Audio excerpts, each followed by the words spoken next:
तर चला आज आले मी गावावरून आणि गावावरून आल्यानंतर घरात बघते तर एवढा राडा पडला होता की सगळ्या पिशव्या गावावरून आणल्या होत्या त्या सगळ्या किचनमध्ये ठेवल्या ज्या भाजीपाल्याचं हे आणल्या होत्या त्या. आणि त्याच्यानंतर मग घेतलं घर आवरायला, कारण का 2 दिवस जरी घरी नसले तरी आपल्या घरात एवढा राडा पडतो ना, धूळ वगैरे जास्त पडते आणि त्यामुळेच मग जरा घर घाण होऊन जातं. तर मग हॉल तर एवढा खराब झाला होता म्हणजे सगळं बॅगी वगैरे तिथंच होत्या. आणि जाताना आम्ही पटकन गेलो होतो, घाईघाईमध्येच ठरलं होतं आमचं अचानकच. आणि मग त्याच्यानंतर पाणी वगैरे दिलं झाडांना, झाडं पण सुकून गेली होती सगळी, झाडं सुकून गेली होती. आणि घरात आल्यावर बघते तर हॉलमध्ये हे शंभूने परीने काय केलं होतं, झाडं शोचं आहे ना त्याचे ते बारीक बारीक तुकडे करून सगळीकडे फेकले होते त्या टेबलवर. पहिल्यांदा ते पुसून घेतलं, झाडून घेतलं सगळं. आणि बाहेर पण गॅलरीतलं काय होतं, सगळी धूळ बसते आणि झाडं पण सगळी खराब होऊन जातात. मग नको नको वाटतं ते. आणि काय माहिती तुळस पण माझी जरा हेच व्हायला लागली, जरा सुकून जायला लागले. आणि म्हणलं थोडंसं पाणी वगैरे टाकावं झाडांना, मग झाडांना पाणी टाकलं.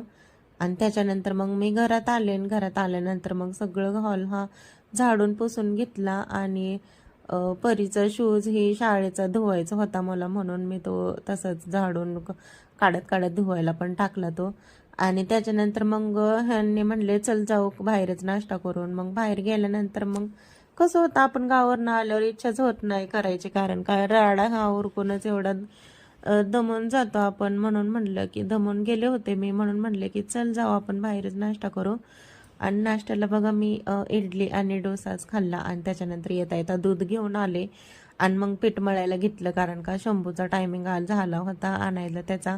आणि त्याला भूक लागते आल्याला, म्हणून म्हणलं चपातीचं पीठ मळून ठेवावं, जेणेकरून त्याला भूक लागली की लगेच पटकन करून देता येते. तर मी तर सगळं माझं काम झालं होतं, झाडून पुसून वगैरे सगळं झालं. आणि त्याच्यानंतर मग मी घेतलं, आता गावावरनं काय काय आणलेलं ते सगळं मी मला नीटनेटकं ठेवायचं होतं. आणि हे कुरकुरे हे आणले होते दुकानातून, तर ते पहिल्यांदा ठेवायचे होते मला, कारण का शंभू काय करतो दिसले ना कुरकुरे मग तीच खातो, मग दुसरं भाजी चपाती खात नाही. म्हणून मला काय करायचं होतं, दोनच वरती ठेवायचे होते पुढे, आणि बाकीचे सगळे असे पिशवीमध्ये बांधून एका साईडला आडूच म्हणजे त्याला न दिसण्यासारखं असं ठेवायचं होतं तो येण्याच्या आधी. सकाळीच मी काय केलं होतं, हे टाकलं होतं आल्याला मूग भिजायला टाकली होती.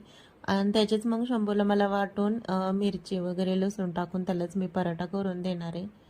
तर त्याचा टायमिंग झाला होता आणायचा आणि शंभूचे पप्पा पण गेले होते कामावर.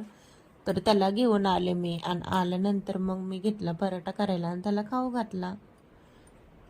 तर चला आता इथंच थांबते, भेटू पुढच्या ब्लॉगमध्ये, बाय.